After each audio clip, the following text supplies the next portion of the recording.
하나님의 말씀은 요한복음 4장 3절에서 6절입니다. 한 목소리로 합독하도록 하겠습니다. 유대를 떠나사 다시 갈릴리로 가실새 사마리아를 통과하여야 하겠는지라.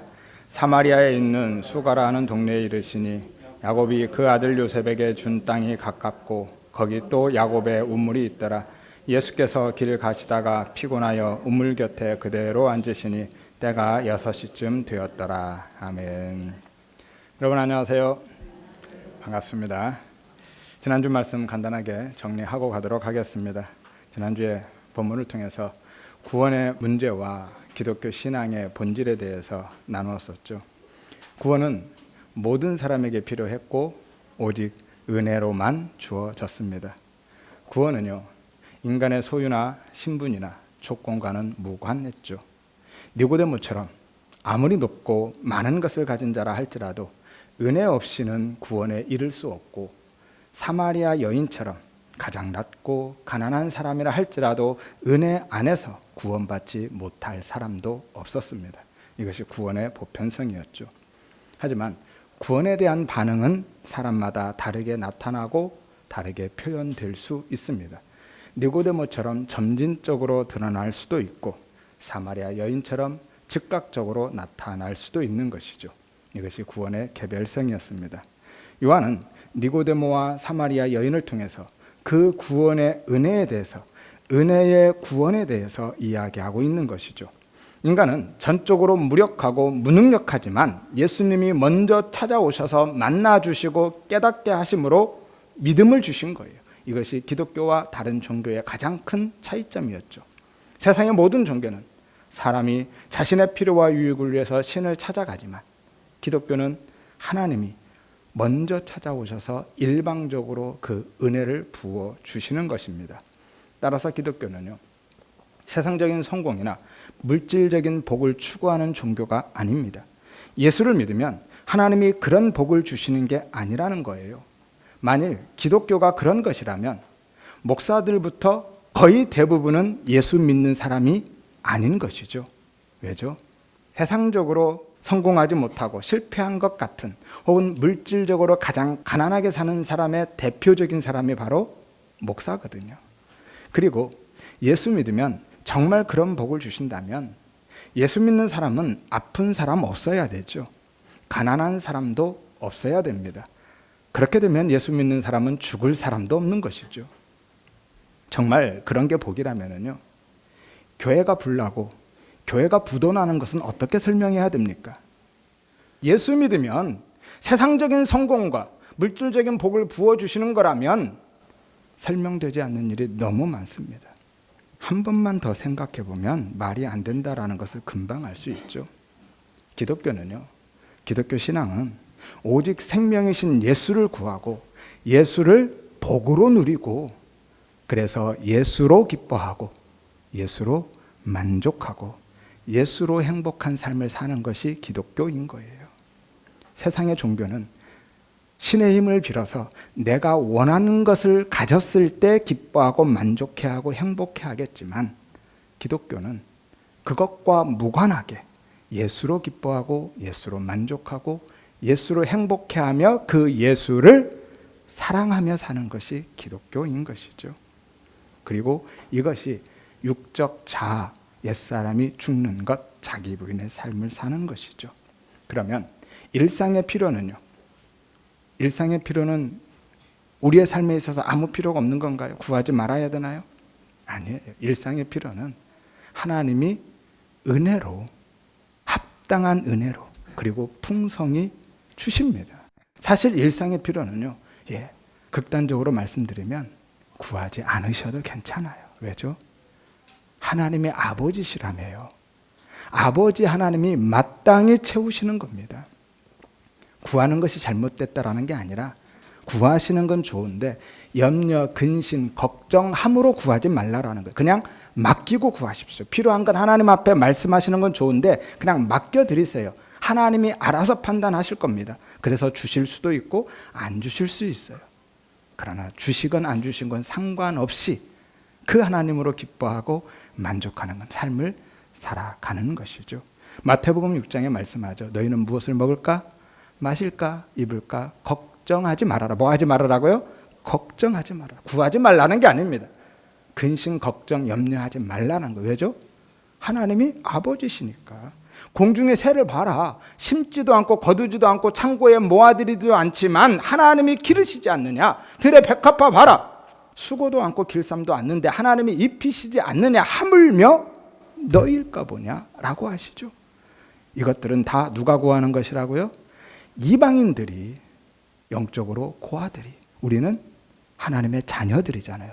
그것들은 누가 구하는 거예요? 이방인들이. 우리는 하나님의 자녀고요. 그래서 마태복음 6장의 기도에 대해서 가르치시면서 가장 많이 반복되는 단어가 기도가 아니라 아버지라는 단어예요.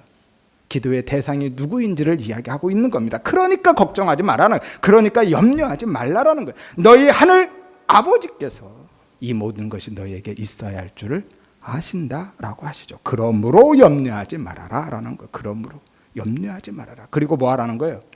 그 나라와 의를 구해라. 진리를 구해라. 예수 구해라. 그러면 내가 그것들은 알아서 줄게. 그 모든 것을 내가 더해 줄게 라고 하시잖아요. 그래도 염려되시죠? 걱정되시죠? 사실은요, 우리가 말로는 하나님을 아버지라고 부르고 있지만 실제로는 그 하나님을 아버지로 믿어지지 않는 거예요. 그래서 그 믿음의 은혜를 구하라고 하는 겁니다. 하나님의 진짜 친아빠로 믿어질 수 있는 그 은혜. 믿음은요, 내가 믿고 싶다고 믿어지는 게 아니잖아요. 그래서 그 은혜를 구하시라는 겁니다. 아무튼 기독교 신앙은요, 세상적인 성공과 물질적인 복이 아니라 예수를 생명으로 여기고 예수를 복으로 누리고 사는 거예요. 예수님이 복의 실체인 거죠. 예수를 통해서 다른 복을 받는 것이 아니라 그것은 종교이고요. 예수 자체를 복으로 누리는 겁니다. 그래서 예수 믿어서 복 받는 것이 아니라 예수 믿는 게 복인 거예요. 이것이 기독교입니다. 여러분, 한 주간 어떻게 사셨습니까? 예수를 믿는 기독교인, 그리스도인, 성도로 사셨는지, 아니면 예수를 통해서 나를 믿는 종교인으로, 무속인으로, 우상숭배자로 혹은 가늠한 여인으로 사셨는지 진지하게 돌아보시며 오늘 말씀 나누기로 하겠습니다. 이제 1절부터 차근차근 살펴보도록 하겠습니다. 먼저 1절에서 3절에 보면 예수님이 제자들을 삼고 세례를 베푸는 것이 요한보다 많아졌다라고 하죠. 그 이야기가 바리새인들의 귀에 들어갔습니다. 그리고 그 사실을 안 예수님이, 그러니까 예수님이 제자를 많이 삼고 또 많은 사람들에게 세례를 준다라는 이야기가 바리새인들의 귀에 들어갔다라는 사실을 아신 예수님이 곧바로 유대를 떠나서 갈릴리로 가시죠. 예수님이 이적과 기적을 행하시자 많은 사람들이 예수님께 몰려와서 세례를 받고 제자가 되었습니다. 여기서 제자가 되었다는 것은 예수님의 12제자가 아니라 그냥 예수님을 따르는, 추종하는 사람들이죠. 그래서 그 앞에 정관사가 없는 겁니다. 따라서 예수님은요, 사역 초기에 정말 선풍적인 일기를 끌으셨어요. 왜죠? 구약시대 이후 400년 넘게 지금까지 이런 사역자가 없었거든요. 그 영어 카피가 생각나네요. 지금까지 이런 사역자는 없었다. 이 사람은 과연 선지자인가 메시아인가, 뭐 이런 거죠. 그들이 볼 때 그랬습니다. 이로써 세례 요한은요, 자신의 고백처럼 자기는 점점 쇠해져 가고 예수님이 본격적으로 드러나며 예수님의 시대가 도래한 것이죠. 그리고 이러한 사실이 바리새인들의 귀에 들어간 것입니다. 여기서 바리새인들은 일반 바리새인들이 아니라 사내들인 공의원으로서의 바리새인이죠. 1장 24절에서 세례 요한을 조사하기 위해서 공식적인 조사단을 파견했던 바로 그 사람들입니다. 그들이 예수님에 대해서 들었다라는 것은 단순히 정보를 습득했다라는 것이 아니라 그들이 그 소문에 대해서 반응했다라는 거예요. 다시 말해서 그들이 예수님을 경계하기 시작했고 예수님에 대한 대책을 논의하기 시작했다라는 거예요. 왜냐하면 세례 요한보다 더 많은 인기를 끌고 더 크게 부각되고 있는 예수님이 이제는 자신들의 권위와 자신들의 체제를 위협하는 것으로 느껴졌기 때문이죠. 그래서 예수님이 그 사실을 알자마자 곧바로 유대를 떠나신 겁니다. 이것은 예수님이 불의와 타협하신 것이 아니라 아직 당신의 때가 이르지 않았기 때문에 그들과 불필요한 충돌을 피하신 것이죠. 하지만 그것 또한 겉으로 드러나는 표면적인 이유일 뿐이죠. 내면적인 본질적인 이유는 따로 있습니다. 2절만 간단하게 설명드리고 바로 말씀드리도록 하겠습니다. 2절에 보면 예수님이 직접 세례를 베푼 것이 아니라 제자들이 베풀었다라고 하죠. 그 말씀을 굳이 기록하고 있는 것은요, 세례가 예수님 사역의 본질적인 사역이 아니라는 것을 보여주고 있는 것이죠. 예수님의 구원 사역은 물세례와 같은 행위적인 의식이 아니라 십자가와 성령의 역사로 이루어지는 것이거든요. 그래서 예수님은 성령으로 세례를 베푸시는 겁니다. 그래서 오늘 본문에 예수님이 직접 물세례를 베풀지 않았다라고 기록하고 있는 것이고요. 물세례는 성령 세례에 대한 모형으로 주고 있는 것이고요. 따라서 1절에서 2절 말씀은요, 옛성전 세례 요한의 그 물세례에서 이제는 참성전이신 예수 그리스도의 성령 세례로 전환되고 있음을 보여주고 있는 거예요. 이로써 예수님이 초기 사역을 끝내고 43절부터 본격적으로 갈릴리 사역을 시작하게 되는 것입니다. 3절에서 4절에 보면 유대를 떠나셔서 다시 갈릴리로 가셨다라고 하죠. 그런데 가는 길에 사마리아를 통과하셨다라고 하십니다. 예수님이 유대를 떠나서 갈릴리로 가시다가 중간에 사마리아를 거쳐서 가신 것이죠. 예수님이 유대를 떠나신 표면적인 이유는 산헤드린 공의원들과의 불필요한 충돌을 피하기 위한 것이었지만 본질적인 이유는 따로 있다 말씀드렸죠. 그 이유가 오늘 본문에 등장하는 것입니다. 그 이유는 두 가지이죠.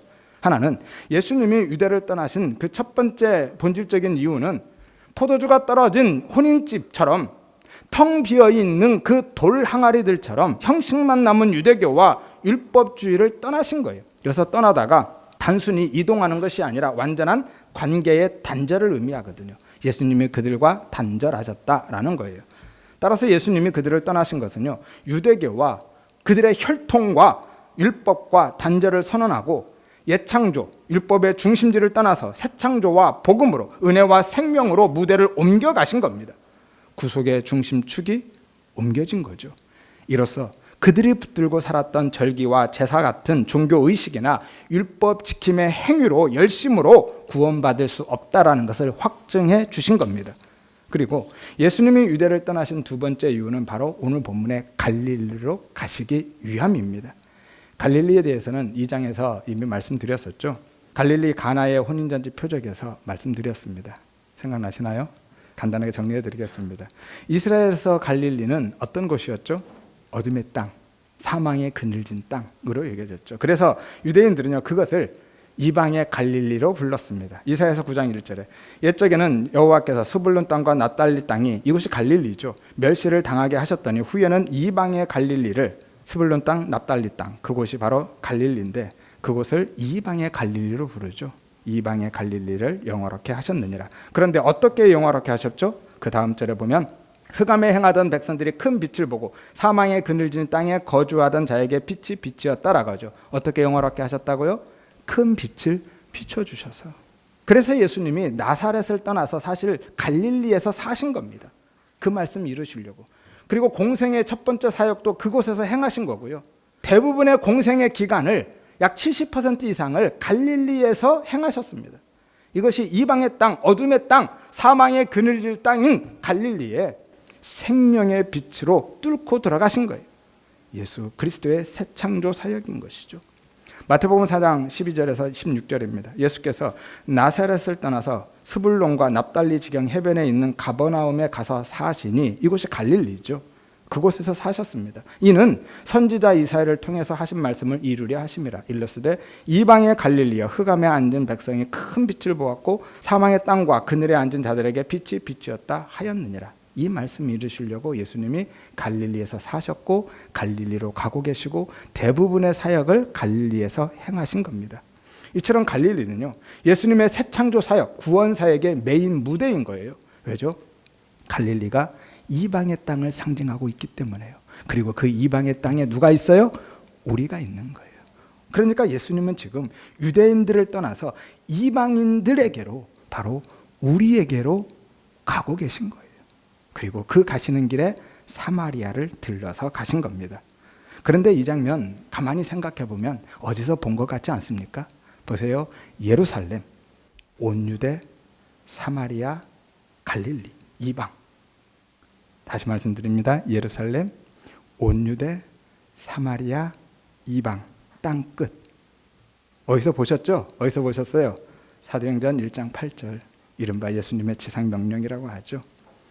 오직 성령이 너희에게 임하시면 너희가 권능을 받고 예루살렘과 온 유대와 사마리아와 땅 끝까지 이르러서 내 증인이 될 것이다 라고 말씀하시죠. 유대인들은요, 자신들을 세상의 중심으로 생각했기 때문에 이방인들이 사는 땅은요, 이방 세계 전체가 바로 땅 끝으로 인식되어졌거든요.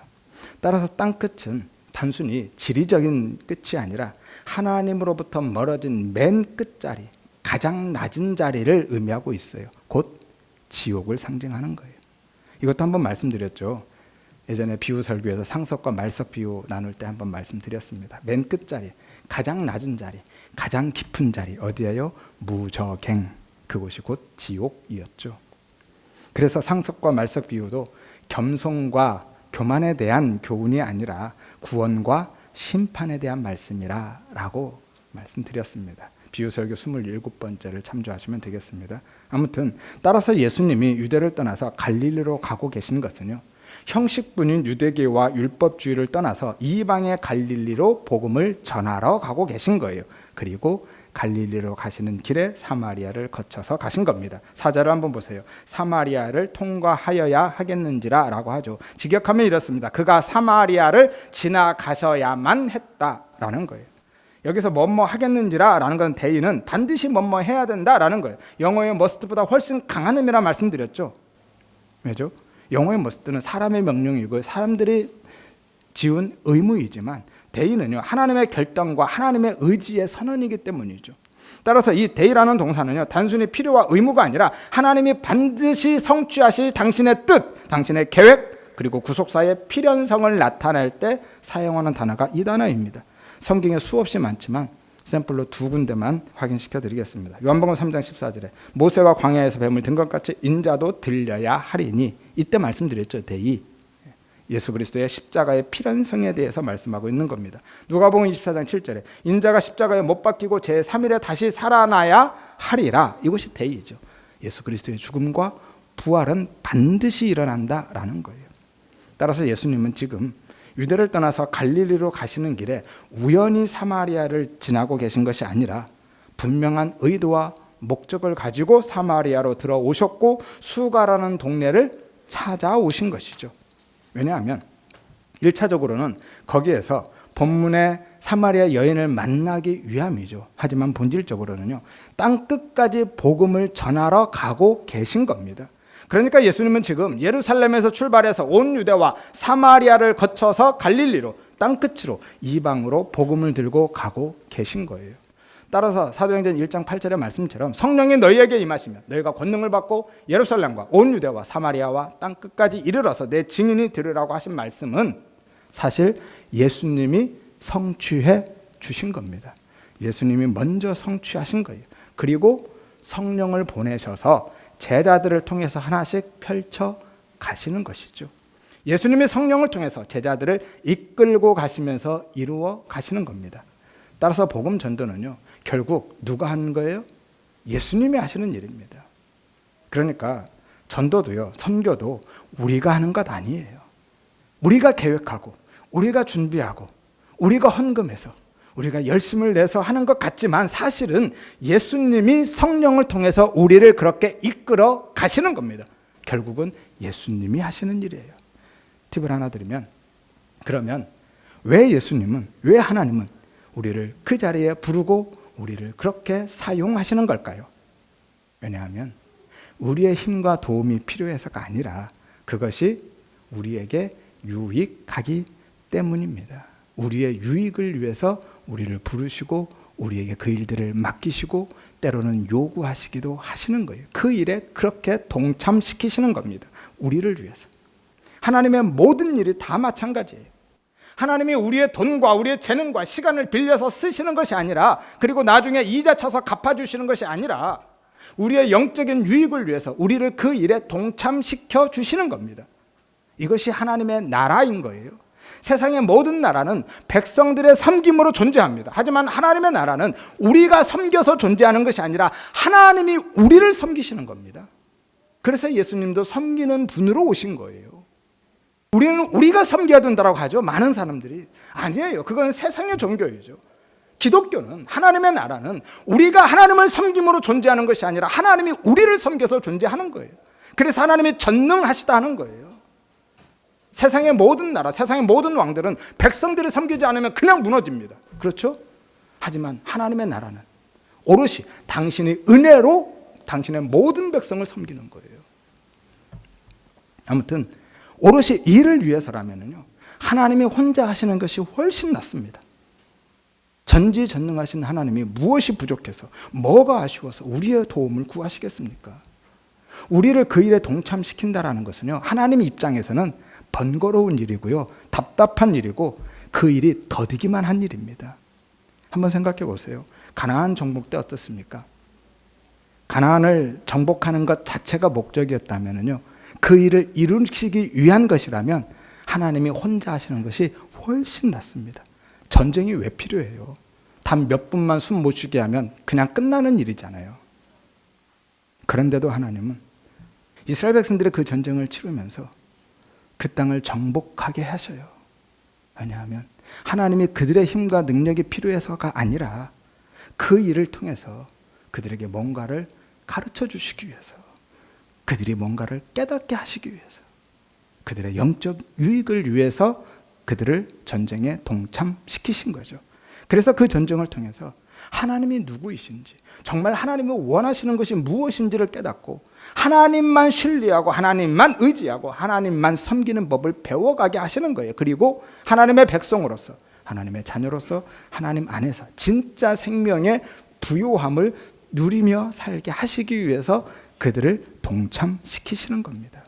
마치 부모가 아이에게 어떤 일을 맡기거나 동참시키는 것과 같은 거예요. 아이의 도움이 필요해서가 아니라 아이를 위해서 하는 겁니다. 사실 아이가 그 일에 동참하면 부모는 번거롭고 어렵습니다. 귀찮아요. 혼자 하는 게 훨씬 낫습니다. 하지만 때로는 불편해도, 때로는 더뎌도 기쁘게 그 일에 아이를 동참시키는 것은 아이를 위한 거죠. 잠시 곁길로 갔는데 다시 돌아오겠습니다. 따라서 복음을 전하는 일은요, 우리가 하는 것이 아니라 하나님이 하시는 일이에요. 사도행전 8장 1절에 그날은 스데반이 돌에 맞아 죽은 날입니다. 예루살렘에 있는 교회에 큰 박해가 났어서 사도유회는 다 유대와 사마리아와 모든 땅으로 흩어졌다라고 하죠.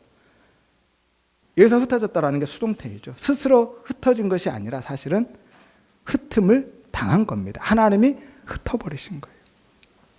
그런데 4절에 보면 그 흩어진 사람들이 두루 다니면서 복음을 전했다라고 하죠.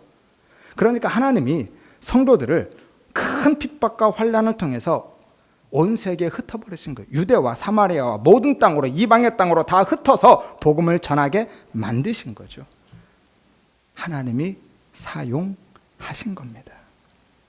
그들이 하나님을 도운 것이 아니라 하나님이 그들을 그렇게 쓰시는 거예요. 여러분, 내가 쓰는 것, 사용하는 것과요, 돕는 것, 도움을 주는 것은 전혀 다른 문제입니다.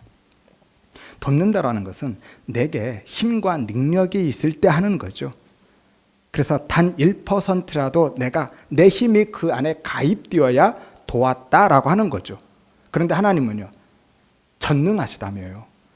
100%를 가지고 계십니다. 그러니까 우리의 도움이 필요 없는 분이죠. 그리고 우리는 무력하고 무능력하죠. 우리는 무익한 종이다라고 하잖아요. 아무 가치 없는 종인 거예요. 오늘 기도했지만 정말 먼지이고 티끌 같은 존재. 아니요, 제가 그 기도 들으면서 어떤 생각한 줄 아세요? 사실은 먼지도 아니다. 그냥 현미경으로 수천 배 확대해야만 보이는 미생물만도 못하다라는 생각이 들었어요. 바이러스만도 못한 존재가 우리인 거예요. 그런데 우리가 무슨 하나님의 도움이 되겠습니까? 사용되는 것과 쓰임 받는 것과 돕는 것은 전혀 달라요. 예컨대 이런 거예요. 이 마이크가 저를 돕습니까? 아니면 제가 이 마이크를 사용하고 있습니까? 마이크는 자체로 아무 능력이 없습니다. 제가 사용하는 거예요. 돕는 것과 사용하는 것, 쓰는 것은 전혀 다른 문제입니다. 하나님은 우리를 사용하시고 우리를 쓰시는 것이지 우리가 하나님의 도움이 되는 거 아니고요. 우리가 하나님께 보탬이 되는 거 아닙니다. 전지전능하신 하나님은 우리의 힘과 능력이 필요하신 분이 아니라니까요. 하나님이 우리를 그렇게 사용하시고 우리를 쓰시고 그 일에 우리를 동참시키는 것은 오롯이 우리의 유익을 위해서 그렇게 해 주시는 거예요. 그래서 하나님이 그 일을 우리에게 맡기셨을 때, 그 일을 요구하실 때 우리에게 기쁨이 되고 영광이 되는 거예요. 어떻게 하나님이 나에게 이런 일을 맡기시나, 이런 은혜를 주시나. 구원에 있어서 뿐만이 아니라 하나님의 일에 있어서도 동일한 거예요. 따라서 이 영적 원리만 알아도요, 전도하다가, 목회하다가, 혹은 교회 일하다가 낙심하거나 교만해질 수 없습니다. 그리고 어떤 상황 속에서도 하나님이 세우신 그 자리에서 기쁘게 감사함으로 그 일을 감당할 수 있고, 모든 것이 하나님의 은혜임을 고백하며 살게 되는 것이죠. 이것이 자기 부인입니다. 고린도전서 15장 10절에 말씀하죠. 내가 나된 것은 오직 하나님의 은혜로 된 것이다. 내가 모든 사도보다 사실은 더 많이 수고했지만 내가 한 것 아니다. 나와 함께 하신 하나님이 하신 것이다. 그래서 하나님의 은혜다라고 고백하죠. 따라서 우리 모든 성도님들은 그 은혜를 구하시기를 바랍니다. 하나님이 당신의 사역에 나도 불러주시고 나도 동참시켜주시고 내게도 맡겨주시기를 하여서 바울처럼 때로는 더 많이 수고하고 때로는 피 흘리기까지 싸울지라도 그 일을 통해서 하나님에 대해서 더 많이 배우고 더 깊이 깨달아가고 하나님과 더 친밀한 교제를 나눠 가시기를 바라고, 나아가서 오직 하나님만, 그 은혜만 드러내는 자기 부인의 삶을 살아가시기를 주의 이름으로 축원드립니다. 5절에 보면 예수님이 그렇게 분명한 의도와 목적을 가지고 사마리아에 들어와서 수거라는 동네로 찾아가시죠. 유대에서 갈릴리로 갈 때요, 사마리아를 통과하면 보통 3일이면 지나갑니다. 하지만 유대인들은 그렇게 가지 않습니다. 요단강 동편을 빙 둘러서 돌아가죠. 일반적으로 2배 정도 더 걸립니다. 이미지 한번 띄워주실래요? 보이시나요? 맨 밑에가 유대고요, 중간에 파란 원이 사마리아입니다. 그리고 그 위에가 갈릴리죠. 그냥 지나가면 돼요. 그러면 직선거리죠. 그런데 유대인들은 항상 요단강을 건너서 요단 동편으로 돌아서 갑니다. 그러면 2배가 걸리는 거예요. 이해가 되시죠? 이처럼 유대인들은요, 사마리아인들을 이방인처럼 여기서 상종하지도 않았어요. 9절에 보면 이는 유대인이 사마리아인과 상종하지 아니함이라 라고 말씀하죠. 여기서 상종하다라는 것이 함께 사용하다, 교제하다라는 의미거든요. 그러니까 그들과 어떤 것도 같이 쓰거나 나누지 않았다라는 거예요. 함께 사용하지 않았습니다. 그래서 유대인들은 실제로 사마리아인들과 함께 밥을 먹지도 않았고요, 그들이 쓰던 그 그릇이나 생활 도구도 사용하지 않았습니다. 심지어 그들과 말도 섞지 않았고, 아까 보셨듯이 그 땅을 밟고 지나가지도 않았어요. 이게 상종하지 않은 겁니다. 사마리아인들과는 어떤 교류도 하지 않았다라는 것이고요, 그들과는 완전히 분리되고 단절된 삶을 살았다라는 거예요. 딱 우리나라 환경 같아요. 남북한처럼 완전히 단절된 겁니다. 왜냐하면 당시 사마리아인들은요, 북이스라엘의 멸망 직후에 아수르가 혼혈 정책을 쓰거든요. 혼혈 정책에 의해서 이방인과 혼혈되어 버립니다. 그래서 유대인들은 사마리아 사람들을 하나님의 언약 백성으로 인정하지 않아요. 그냥 이방인처럼 부정하게 여깁니다. 이제는 아브라함의 혈통이 아니라는 거예요. 그래서 사마리아 사람들뿐만이 아니라 그들이 사용하던 모든 생활 도구들까지, 그들의 음식까지도 다 부정한 것으로 여겼습니다. 따라서 유대인들이 아무리 배가 고프고 목이 말라도 사마리아 사람들에게 물과 음식을 얻어먹지 않았습니다. 그래서 오늘 본문에 예수님이 사마리아 여인에게 물을 달라고 했을 때 여인이 깜짝 놀라는 거예요. 9절에 보면 사마리아 여자가 이르되 당신은 유대인으로서 어찌하여 사마리아 여자인 나에게 물을 달라 합니까? 라고 하죠. 그리고 11절에 보면 물 기를 그릇도 없다라고 합니다. 실제로 그릇이 없는 것이 아니라 그릇은 있죠. 근데 그 그릇은 어떤 그릇이에요? 사마리아인들의 그릇이거든요. 유대인들은 그 그릇을 안 썼다니까요. 따로 써야 되는데 당신이 물 마실 만한 유대인을 위한 그릇은 따로 없습니다라는 거예요. 그래서 물 기를 그릇도 없다라는 거예요. 같이 쓰지 않았으니까요. 유대와 사마리아는요, 너무 오랜 세월 동안 그렇게 분리되고 단절되어서 살아왔기 때문에 복색이나 옷이나 혹은 언어, 말투나 억양, 발음을 보면 금방 알았습니다. 그래서 오늘 사마리아 여인이 예수님을 유대인으로 금방 알아봤다라는 거예요. 북이스라엘이 주전 722년에 멸망했으니까요, 남유다와 약 750년을 단절해서 살아왔습니다. 포로 귀환 이후로만 봐도요, 예스라와 느헤미야 시대에 공식적으로 종교적인 단절이 시작됐으니까 약 500년 이상 단절된 삶을 살은 거예요. 우리나라가 분단된 지 얼마나 됐습니까? 100년도 안 됐죠. 그런데 말이나 옷이 얼마나 다릅니까? 그런데 유대와 사마리아는 어떻겠어요? 그래서 금방 알아볼 수 있는 거예요. 게다가 북이스라엘의 그 그리심산 성전 파괴 사건 이후에요, 예수님 당시까지는 약 150년간은 완전히 적대적인 관계로 원수처럼 지냈어요. 그런데 오늘 예수님이 그 땅에 들어가서 사마리아 여인과 생명의 교제를 나누심으로써 그동안의 그 모든 분리와 단절과 결박의 벽을 허물어버리고 은혜와 구원의 보편성을 선언하고 계신 겁니다. 그래서 모세 언약책에 하여서 가장 높이 올라간 니고데모와 가장 낮은 자리에 있는 사마리아 여인을 대조함으로써 은혜의 필연성과 필요성을 강조하고 계신 거예요. 은혜가 필요 없을 만큼 높이 올라간 사람도 없고 은혜를 받지 못할 만큼 낮은 사람도 없다라는 거예요. 구원은 오직 은혜로 주어진다라는 이야기를 하고 있는 겁니다. 이것이 구원의 보편성이죠. 그리고 그러한 구원의 은혜의 복음은 수가라는 지명에서도 이미 힌트되어 있죠. 왜냐하면 수가라는 이름이 값을 치르고 사다라는 의미거든요. 다른 말로 대속이라고 하죠. 수가는요, 세겜 근처에 있는 사마리아의 한 성읍입니다. 야곱이 세겜 족장 하몰의 아들에게 돈을 주고 산 땅이에요. 창세기 33장 18절에서 19절입니다. 야곱이 가나안 땅 세겜의 성읍에 이르러서 그 성읍 앞에 장막을 치고 그가 장막을 친 밭을 세겜의 아버지 하몰의 아들의 손에서 베크시타에 샀다라고 하죠. 그리고 그 땅을 야곱이 요셉에게 유산으로 물려줍니다. 여호수아 24장 32절에 이스라엘 자손이 애굽에서 가져온 요셉의 뼈를 세겜에 장사하였으니 이곳은 야곱이 베크시타를 주고 세겜의 아버지 하몰의 자손에게서 산 밭이라 그것이 요셉의 자손의 기업이 되었다라고 하죠. 그런데 창세기 48장에 보면 전혀 다르게 말씀합니다. 창세기 48장 21절에서 22절이죠.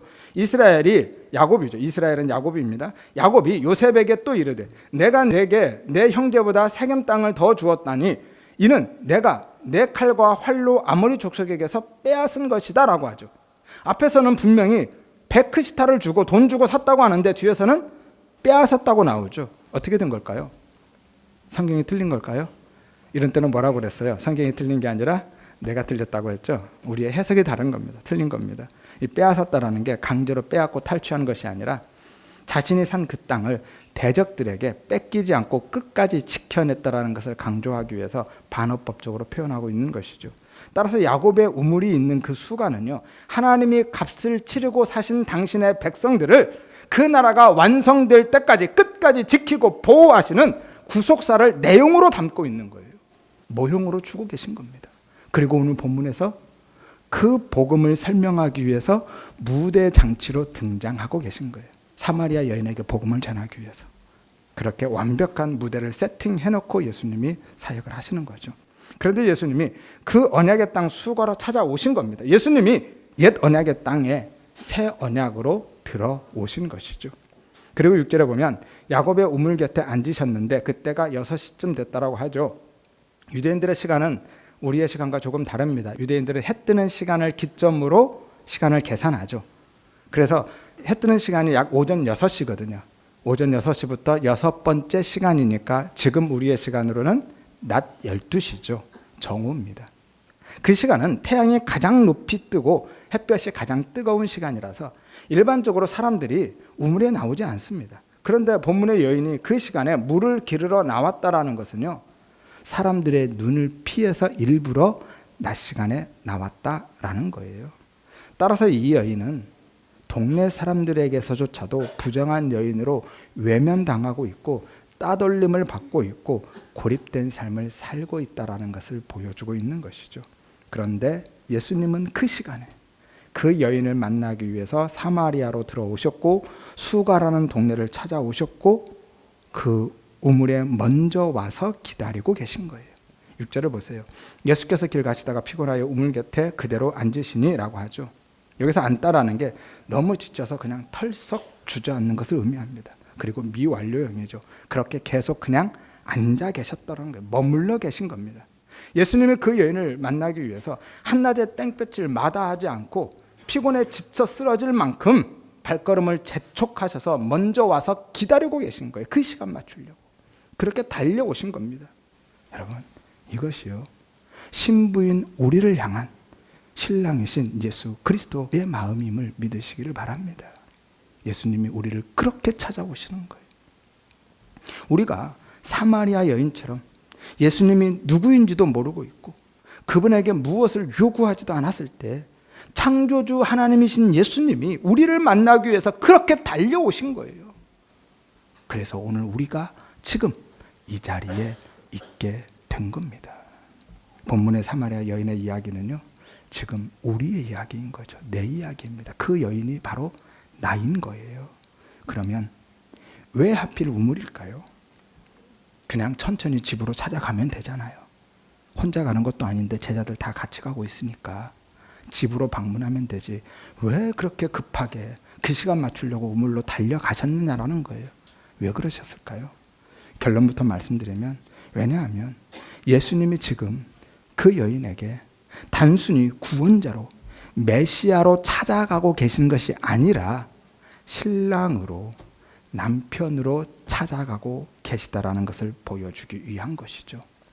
이 부분만 조금 더 설명드리고 마치도록 하겠습니다. 성경에서 우물은요, 남편이 아내를 만나는 상징적인 장소죠. 모세가 그의 아내 십보라를 어디에서 만났습니까? 우물가에서 만났죠. 출애굽기 2장입니다. 이삭은요, 자기 아내 리브가를 어디에서 얻습니까? 역시 우물가죠. 창세기 24장입니다. 야곱은요, 그의 아내 라헬을 어디에서 만납니까? 우물가죠. 창세기 29장입니다. 다 읽어드릴 수는 없고요. 잘 모르시는 분은 집에 가서 꼭 한번 그 본문들을 찾아보시기를 바랍니다. 이처럼 우물가는 언약적인 만남과 혼인 계약이 이루어지는 곳이거든요. 신랑이 되신 예수님과 신부인 교회 성도와의 언약적인 만남에 대한 모형이고 예표인 거예요. 그리고 오늘 본문에서 예수님이 그 만남을 재현하시면서 그 언약을 성취하고 계신 겁니다. 그래서 예수님이 여인에게 남편을 불러오라 라고 하신 거예요. 뜬금없이 웬 남편을 불러오라고 하겠습니까? 그때 가서 자세히 살펴보겠지만 여인의 그 이혼한 5 남편은요, 옛 언약의 반복적인 실패를 상징하고 있는 거예요. 그래서 이제 예수님이 진짜 남편으로, 참된 신랑으로 그 자리에 오셨음을 보여주고 계신 것이죠. 따라서 오늘 본문은 진짜 남편이신 신랑이신 예수님이 당신의 아내를 찾아서 사마리아까지 불원천리 달려와서 생수를 부으심으로, 아니 당신이 생수가 되어서 들어가셔서 그 여자와 연합하시고 새로운 생명이 되어주시는 구원에 대한 이야기다라는 거예요. 따라서 우리 모든 성도님들은 그 은혜를 구하시기를 바랍니다. 아직 예수님을 남편으로, 신랑으로 만나지 못한 분들은요, 내게도 찾아와 주시고 내 안에도 생수로, 생명으로 들어와 주시기를 위해서 기도하시기를 바랍니다. 그리고 이미 신랑이신 예수님을 만나서 새 언약 안에 계신 성도님들은요, 예수님이 진짜 신랑으로 내 생명으로 여겨지기를 위해서 기도하시기를 바랍니다. 그분은 이미 신랑으로 들어와 계시니까 예수님이 신랑으로 여겨져야죠. 그분이 내 생명으로 여겨져야 되잖아요. 그 은혜를 구하시기를 바랍니다. 그리고 신랑이신 예수님만 바라보고 그 예수님만 사랑하며 살기를 위해서 기도하시기를 바랍니다.